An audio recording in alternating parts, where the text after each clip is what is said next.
and we're off. The sun is not up yet. Well, it's behind that hill.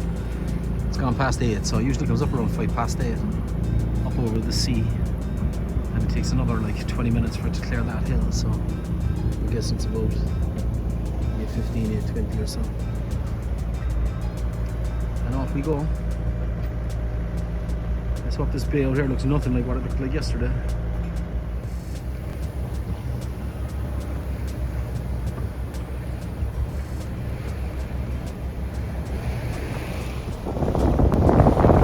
So we're just coming to the end of the bay of San Antonio.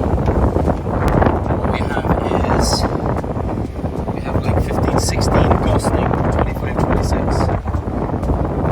It's a little stronger than the forecast, but it seems to be.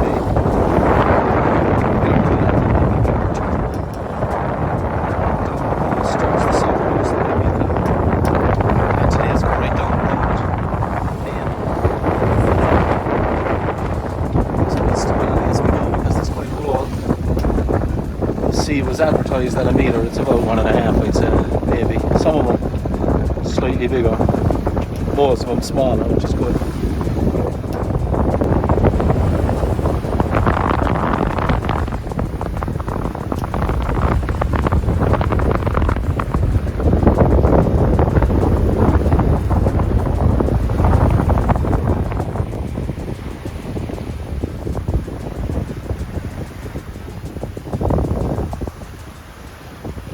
Fully gone now from the bay of San Antonio, and we're sailing down the coast. It's a couple of rocky islands here outside guarding the entrance from the south, so there's a gap between two of them of a mile, so rather than go way out and around all of those out there, we're going to slip straight through.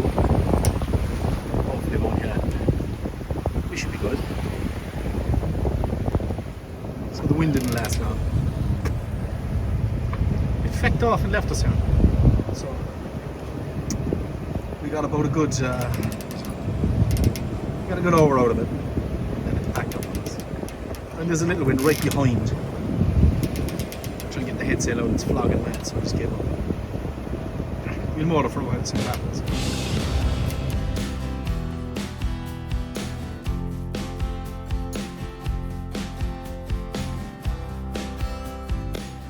This is nice. We've made the turn east along the south coast of Ibiza. Over there in the distance, it's Formentera behind the sail. And this is just beautiful sailing now. There's an offshore breeze here of 15 knots to 21.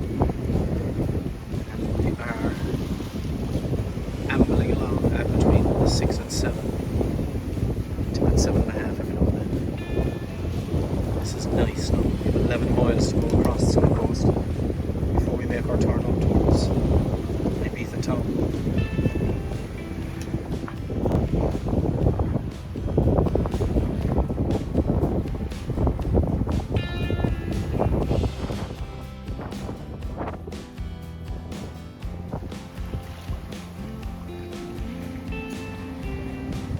All these little calas along the south coast of Ibiza are supposed to be pretty good anchorages actually in this kind of a wind. But we're not going to stop now. We got up early so as we could make a run right down through that little gap and up to Ibiza town.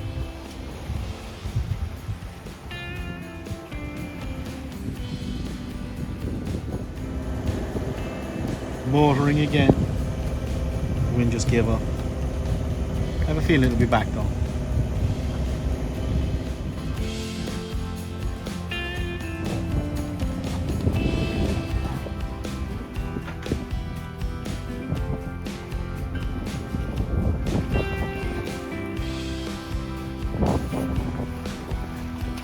So that's kind of where Ibiza ends.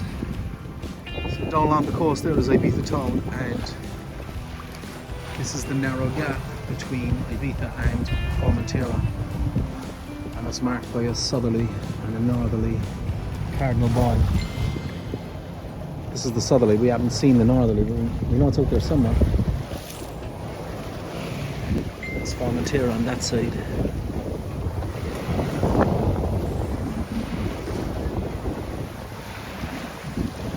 Right, so that's it up there, isn't it, Joe? I see it. It's a big lad.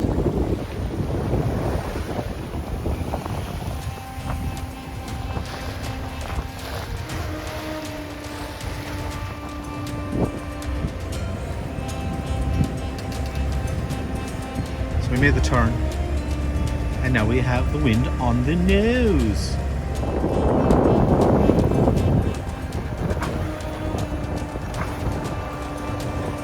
There's a few boats in there. So we have our anchor down. She's over there at the moment, or you can see it.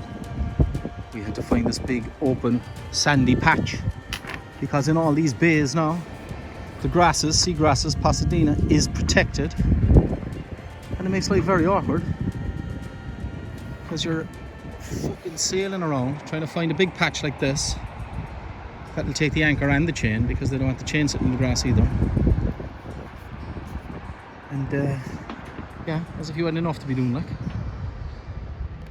This is a small bay, it's called Cala Talamanca, and it's just above the Bay of Ibiza itself.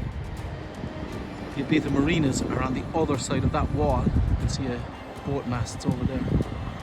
There's a little beach there, so once we're satisfied that we're stuck, we usually wait a half hour to an hour or so after you come in. Conditions like this, I'd say we're stuck. There's not going to be much movement anyway. And the forecast is for calm enough tonight. So we'll get the boy off. We'll get him over there to that little beach where he can do his business, and then we'll wander up, and if there's a local cantina, we'll grab a beer, and if not, we'll just come back. We have no problem staying on the boat for a night. But we might be here for a day or two, so it's worth checking the place out.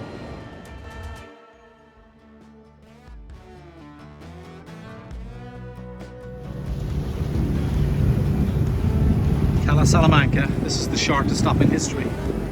We were back there in that corner, just beyond those other boats at anchor. It just rolls and rolls, and I've done this before, and there really is no point setting in for the night if you're just going to roll and roll and roll. There's no peace. It's hard to get the dinghy out, it's dangerous getting back on the boat. You just can't do it. So we've pulled the anchor and we're horsing back out, and we're going to go up along the coast to a place called Eulalia, where we holidayed, myself and Jar, two kids when they were small, about, we think probably about, what, 28, 29 years ago? At least that. Long time ago. 29, 30 years ago maybe, yeah. Michael was only a small little fella. And so we're going to head up there.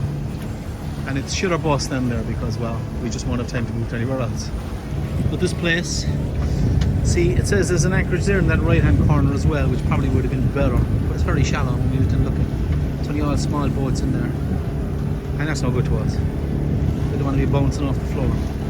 We can help it. Bye bye, Ibiza. Ibiza town, that is.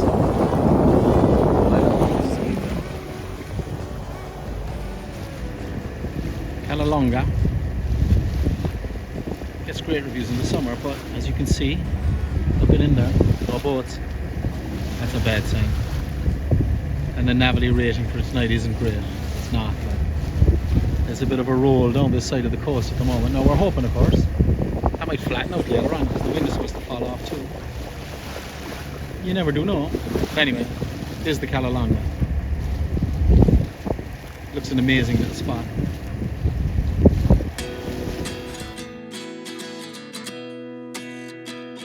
There's the clubhouse here in Eulalia, and when we checked in there last night, I got some diesel, and our dinghy is hanging off the back down low, so we had to remove the dinghy, and I just left it there on the dock where we parked up the boat.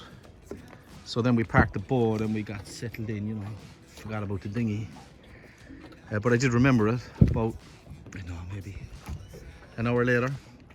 So I go back up, and there's the dinghy is after sawing through its little painter line, which is just a light line that you're used to tie it off. Even though it has a heavy line, she used the light one, which should be fine. Except that there was a small bit of swell, so she was sawing up and down. So by the time I got back there, the dinghy was off out in the middle of the bay, heading back down towards Ibiza. But yeah, you could see, if you could see that dinghy right there, that belongs to the lads in the Marineros. So we jumped in there, and he swung me out. So the dinghy was off out there, just going up the gap. I jumped in and I brought it back. There's never a dull moment. There really isn't. Like it's like that. Nice marina. We hadn't been expecting to come into the marina. We could easily have gone into the bay last night, looking back at it, because it was calm. But you know, it's lovely to be in. Yeah, you've got your power. You can charge everything up. Really well set up this year.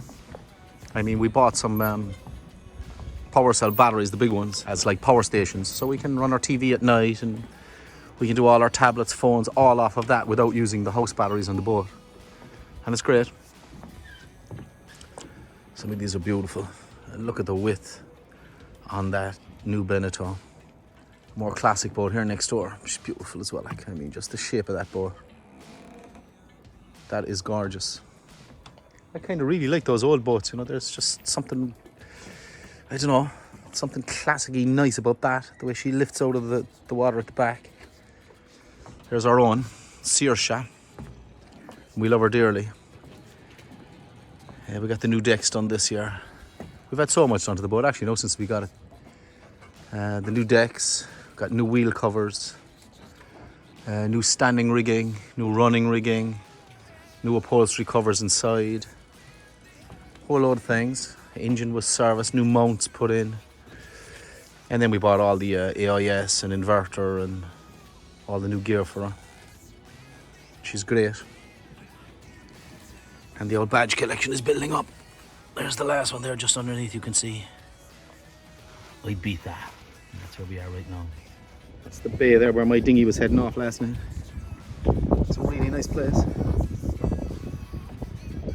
Yeah, we kind of like everywhere, don't we? We're kind of easily pleased.